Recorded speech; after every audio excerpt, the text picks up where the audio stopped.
புதுச்சேரி மாநிலத்தில் அதனுடைய விடுதலை நாளாக கருதக்கூடிய நவம்பர் 1ஆம் தேதி விடுதலை நாளாக அறிவிக்கப்பட வேண்டும் என்று சட்டமன்றத்திலே தொடர்ந்து குரல் கொடுத்து அதில் வெற்றியும் கண்டிருக்கின்றோம்.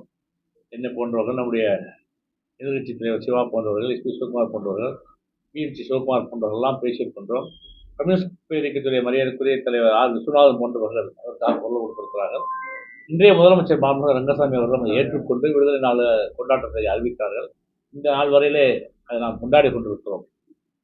இப்பொழுது என்ன பிரச்சனை என்று சொன்னால், நாளுக்கு நாள் நம்முடைய புதுச்சேரி மாநிலத்தில் நடக்கக்கூடிய நிர்வாக சீர்கேடுகள், முதலமைச்சருடைய அதிகாரங்கள் தினந்தோறும் பறிக்கப்படுகின்றன. அமைச்சருடைய அதிகாரங்கள், சட்டமன்ற உறுப்பினருடைய அதிகாரங்கள், அரசியல் கட்சிகளுடைய மரியாதை என்று ஒவ்வொன்றாக நாம் இழந்து கொண்டிருக்கின்றோம்.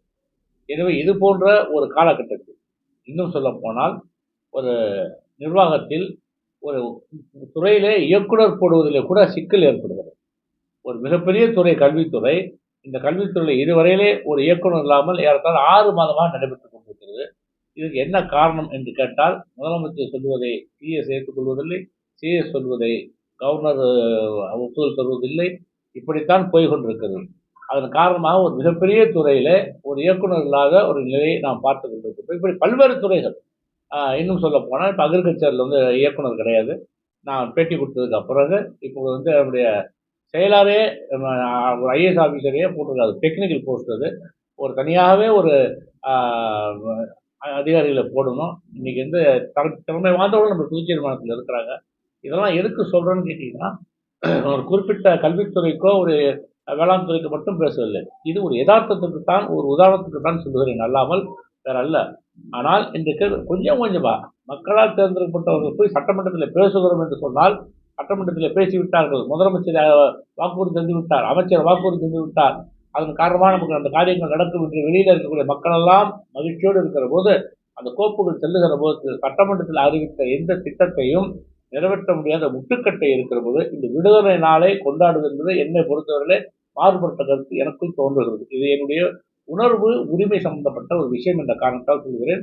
எனவே காரைக்கால் மாவட்டத்தை பொறுத்தவரையில் இந்த விடுதலை நாள் என்ற அந்த அரசு நடத்துகின்ற நிகழ்ச்சியை காரைக்கால் மாவட்ட திராவிட முன்னேற்ற கழகம் முழுவதுமாக புறக்கணிக்கும் என்பதை நான் இந்த நேரத்தில் தெரிவித்துக் கொள்கின்றேன்.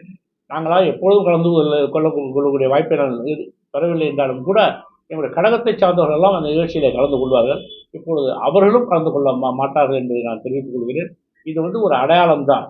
இன்னைக்கு விடுதலையே இல்லை. எங்க விடுதலை இருக்கு? விடுதலை இல்லையா? ஐஏஎஸ் அதிகாரியிடம் விடுதலை இல்லை. வெள்ளக்காரன் பிரெஞ்சுக்காரன் தான் விடுதலை பெற்றிருக்கோமே தவிர, ஐஏஎஸ் அதிகாரிகள் விடுதலை பெற்றிருக்கிறோமா? இல்லை. தலைமைச் செயலரிடமிருந்து விடுதலை பெற்றிருக்கிறோமா? இல்லை. துணைநிலை ஆளுநருடைய பிடியிலிருந்து விடுதலை பெற்றிருக்கிறோமா? இல்லை. எப்படி விடுதலை நாள் கொண்டாட முடியும்? ஒரு தீபாவளி நேரத்தில் அரிசி கொடுக்க முடியவில்லை ஒரு அரசாங்கத்தால். தீபாவளி நேரத்தில் தொகுப்புகள் இந்த நிமிடம் வரை முழுவதுமாக கொடுக்கப்படவில்லை. அறிவிப்பு செய்யப்படுகிறது, கோப்புகள் போகிறது. கோப்புகள் எங்கே நிற்கிறது? அப்ப மக்களால் தேர்ந்தெடுக்கப்பட்ட அரசாங்கத்துடைய முதலமைச்சரும் அமைச்சரும் எடுக்கக்கூடிய முடிவை நிறைவேற்றுவதற்கு அவர்களால் முடியவில்லை என்று சொன்னால், சட்டமன்றத்தில் நாங்கள் பேசுகிற பேச்சுக்கு மரியாதை இல்லை, அதற்கான ஒரு சரியான முடிவு எட்டப்படவில்லை என்று சொன்னால், எந்த வகையில் இந்த விடுதலை நாளை கொண்டாடக்கூடிய தகுதிப்படுத்துவதாக நாங்கள் ஆகிறோம் என்பதுதான் ஒரு கேள்விக்குறியாக என் முன்னே நிற்கின்றது. இப்போது இல்லை. மக்களால் தேர்ந்தெடுக்கப்பட்டிருக்கிற அரசாங்கம் இல்லாத யூனியன் பிரதேசங்களில் இருக்கக்கூடிய சலுகைகள் கூட இந்த மாநிலத்தில் இல்லை என்கிற போது, இது ஏன் யூனியன் பிரதேசமாக இருக்கிறது என்பது எனக்கு தெரியவில்லை. இங்கே விடுதலை யாருக்கும் கிடைக்கவில்லை என்பதுதான் உண்மை. நேற்று தினம் கூட முதலமைச்சர் அது அரசு நிகழ்ச்சியில் பேசுகிறார். கோப்புகள் திரும்பி வருவதில்லை, தாமதமாகிறது, திட்டங்களை நிறைவேற்றும். இது நான் எதிர்கட்சிகள் சொல்லுகின்ற அந்த வாசனத்தையே ஒரு முதலமைச்சரும் அமைச்சர்களும் சொல்லுகிறார்கள் என்று சொன்னால், எந்த வகையில் இந்த நிர்வாகம் சீர்கொண்டு கெட்டு போயிருக்கிறது, புதுச்சேரி மாநிலம் எப்படி சீர்கெட்டு போயிருக்கிறது நீங்கள் உணரக்கூடும். எனவே திமுக, காரைக்கால் மாவட்ட திமுக இந்த விடுதலை நாளை அனைத்து நிகழ்ச்சிகளையும் புறக்கணிக்கும் என்பதை நான் தெரிவித்துக் கொள்கிறேன். கனத்த இதயத்தோடு தெரிவித்துக் அதாவது அதிகார போட்டி தான், அதிகாரம் தான். மக்களால் தேர்ந்தெடுக்கப்பட்டிருக்கிற அரசாங்கத்தில் எடுக்கக்கூடிய முடிவுகள் வேறு விதமாக வருது.